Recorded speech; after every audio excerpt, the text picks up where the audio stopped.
So मी हे Amazonवरून मागवलं आहे to make shakes and all. So आज आपण हे बनवणार आहोत आणि मी याचं ब्रँड मी सांगणार नाही, कारण मी त्यांचं का हे करू म्हणजे ब्रँडिंग करू. सो आपण आता मी सांगणार आहे तुम्हाला की नेमकं हे कसं यूज करतात आणि म्हणजे मला ह्याचा किती फायदा होतो आणि किती कन्व्हिनियंट आहे वगैरे. सो ज्यांना वेळ नसतो काही गोष्टींसाठी आणि खूप बिझी जे राहतात त्यांनी खरं तर हे खूप यूज केलं पाहिजे. It's very convenient to use आणि 1-2 मिनिटात आपला तुमचा शेक तयार होतो. आपला म्हणजे केळीचा वगैरे. सो आता आपण ह्याच्यामध्ये 1 केळ टाकूया. आता आपण ही केळी याच्यामध्ये 1 केळी टाकूया. एक ही सगळी केळी टाकून देऊया. ओके. त्याच्यामध्ये थोडेसे बदाम म्हणजे रात्री भिजवलेले पण आहेत माझ्याकडे खरं तर, पण हे आधी टाकूया आपण. सो हे हातात येतील तेवढे बदाम. तर मी हे ब्लॅक रेझिन्स पण टाकते, छान येतो स्वाद. सो हे ब्लॅक रेझिन्स हां कसं काय पिण्यासाठी. आणि मग हे थोडेसे डेट्स आपण सीडलेस टाकूया त्याच्यामध्ये. केळा पण टाकला.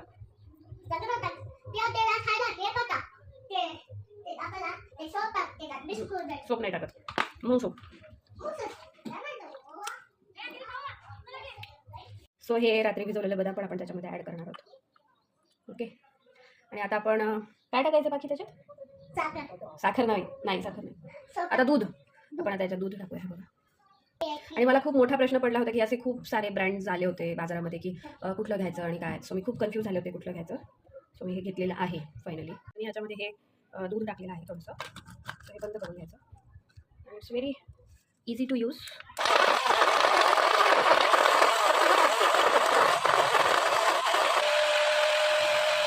खूप कन्व्हिनियंट आहे. हे मला इतकं आवडलं बापरे. छान मिक्स होतं. आणि ओके. आणि असं नाही की आपल्याला हे वेगळ्या ह्याच्यामध्ये काढायची पण गरज नाही. You can drink from here.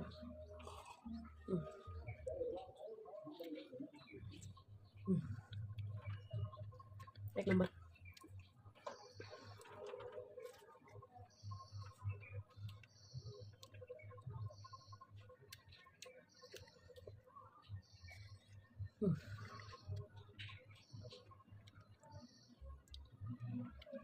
आता आपण हे थोडंसं राखीला पण देऊया. ती घेतेच आहे रोज, पण मी हा आज व्हिडिओ बनवते.